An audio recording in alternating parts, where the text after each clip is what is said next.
3 people in the world have one of these, and only one of them is Irish. You know how strong I made you?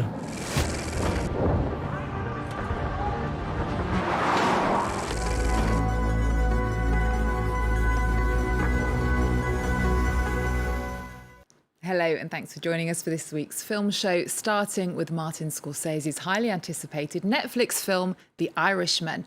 At 3.5 hours, it's a sweeping tale of crime and politics spanning 6 decades. Starring Al Pacino and Robert De Niro, it chronicles the life and times of Frank Sheeran, a Second World War veteran turned hitman whose story intertwines with that of notorious Teamsters head Jimmy Hoffa. Let's take a look. I know I wasn't a good dad. I know that. I was just trying to protect all of yous. From what? You didn't see what I see, what I've been through. A friend of ours is having a little trouble. A friend at the top. Hiya, Frank. This is Jimmy Hoffa. Glad to meet you. Big business and the government is on the attack. You want to be a part of this fight? A part of this history? Whatever you need me to do, I'm available.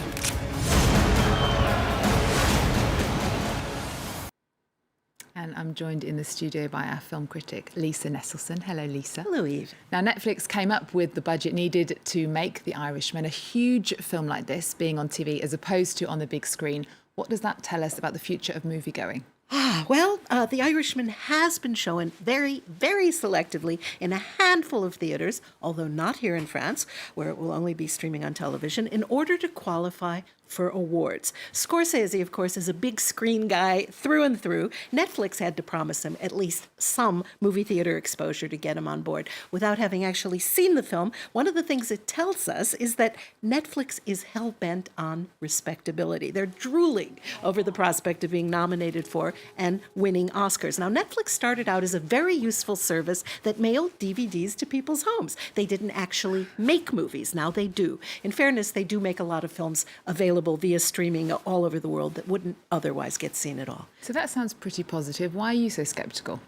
Well, several reasons. First of all, the company is massively in debt. They raised $2 billion in April via what we call junk bonds, apparently burned through that, and asked for another $2 billion just last month. It's not inconceivable that they'll collapse like Lehman Brothers or Iceland's WOW Airlines. Last year, they lavished a minimum of $25 million and perhaps as much as $50 million, depending on who you trust, trying to, through advertising, bludgeon Academy voters into rewarding the film Roma with Oscars. And it did end up winning 3. And yet, while throwing that kind of cash around, they couldn't come up with a few thousand euros to hire a professional subtitler to do the subtitles for the Spanish language Roma in French. So check out the website of the French Subtitlers Union for the full shocking array of just how bad the subtitles are. I remember now just how much that annoyed you at the time. Speaking of theatres, Netflix just rescued the 70-year-old Paris cinema in New York, didn't it? Yes, and that's very recent news, and in theory quite positive, but nobody wants to see the last remaining single-screen cinema in Manhattan be turned into a chain store in an enviable location. However, there's no reason to believe that Netflix will run it like an actual movie theater. It's still against the law in the U.S. for a studio to also own movie theaters, so Netflix may just use it for their own films and special events. We have to see. I'm guessing you don't have Netflix at home, No. Lisa. Now, the siege of Sarajevo in 1992 was the longest siege in modern times. French reporter Paul Marchand was there from the start. Tell us about Sympathy for the Devil, based on Marchand's true experiences. Well, in Sarajevo, civilians were slaughtered and injured every day. An average of 330 bullets or stronger ammunition landed on the city of 400,000 every day. This took place just a few hours by airplane from Paris. Reporting mostly for French-language radio stations in France, Canada, and Belgium, Marchand made it a point of honor to go to the morgue and keep an exact tally of how many people were killed. The director met Marchand in 2006. This is his first film, and the two of them worked on a script together for 3 years until Marchand's death by his own hand in 2009. The screenplay is inspired by Marchand's memoir of his months covering the siege. Okay, well, here's the actor Neil Schneider telling France 24 about his role and a look at the gritty film. I really had a tough time leaving this character behind. I became very attached to him, and it was a very intense and uncomfortable shoot. But I have to say it was a role that really affected and stayed with me. Even when we finished filming, I kept playing the role for weeks. I would wear his shoes. I really was Paul Marchand. J'étais un peu le marchand. Cela fait bientôt 7 mois que Sarajevo survit sous une pluie d'obus, sous l'œil impassible de la communauté internationale. Paul Marchand à Sarajevo pour France Info. Paul Marchand à Sarajevo pour Radio-Canada. Paul Marchand à Sarajevo pour RTBF. Ça va passer tôt ou tard, ne vous inquiétez pas. Ne vous inquiétez pas, vous savez très bien ce qui se passe.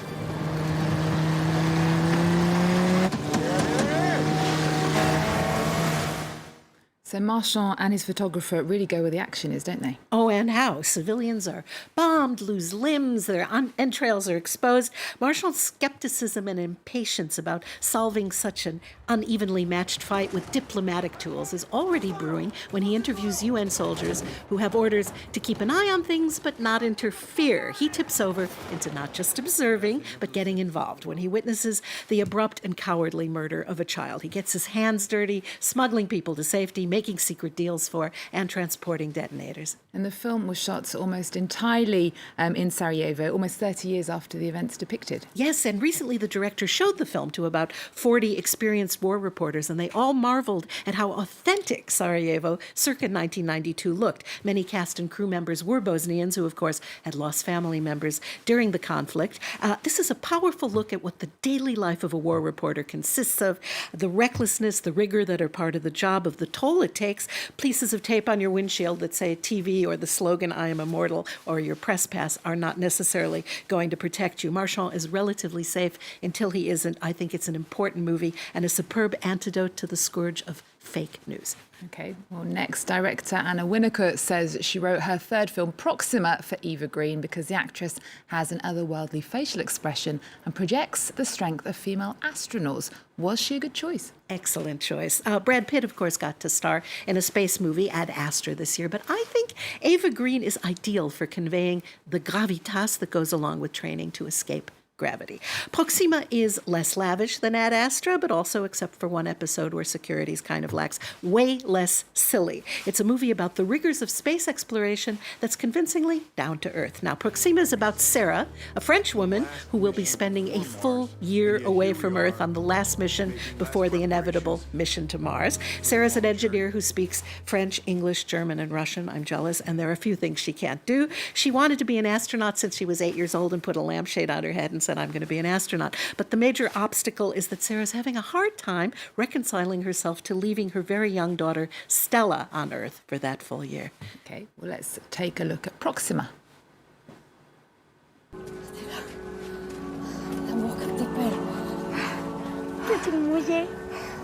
Ah oui, il fait chaud là-dessous. Attends que je me pose.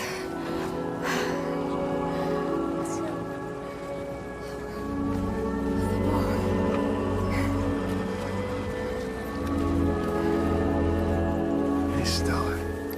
Remember me? Hi, I'm Betty. Hey, you look like your mother, you know?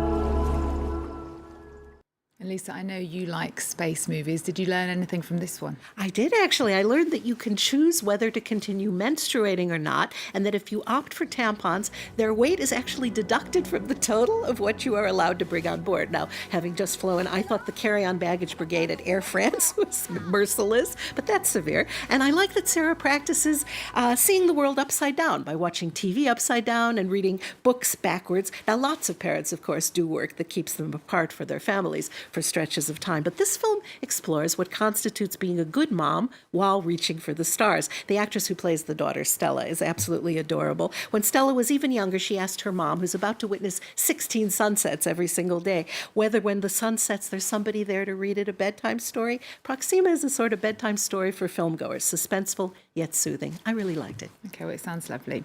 The American independent filmmaker Jennifer Reeder's offbeat Knives and Skin has been enjoying acclaim on the International Film Festival circuit. It's out now in France. Tell us more. Well, Reader's genre mashup toys with the very classic tropes of the high school movie and frosts this narrative layer cake with what we now call a queer sensibility. The film has been widely acclaimed on the international festival circuit for its feminist outlook and its offbeat humor. It's ambitious, very ambitious, in fact, in juggling a wide range of characters on a very modest budget, and the cast is really gung-ho. That said, it didn't speak to me much, but I invite people to judge for themselves. And after we see a woman creeping through the house with a knife, we see a cheerleader being driven out to the woods by an entitled jock classmate. The understanding is that she's going to provide sex, but that's not what happens, is it? No, the director really plays with our expectations here. In fact, the cheerleader loses her glasses, can't see where she's going, and as a result, dies. Now, you'd think her body would be pretty easy to locate, but it isn't. The missing girl's single mom, who fooled us with that knife in the beginning, is understandably distraught. There's a whole bunch of characters. There's another girl in the class who sells her mother's underwear without her mom knowing to fetishists to make some money, to make up for the fact that dad lost his job. Two girls fall for each other, and instead of writing little love notes, they exchange small objects they store in body cavities. The athlete who abandoned the cheerleader to her fate has a wound that just won't heal. This is an unpredictable spin on situations that are super familiar. What I definitely enjoyed the most was the school choir, which sings sort of 80s pop hits in achingly beautiful arrangements. Okay, thank you very much, Lisa. Now we're going to leave you with a glimpse of Knives and Skin. Remember our website, we're also on Twitter, Facebook and Instagram. There's more news coming up on France 24 after this. How may I help you? What do you think is going on here? It will almost kill you, but you will not die from this. You were warned! I will rise. If only Tell me where she is! to hold you.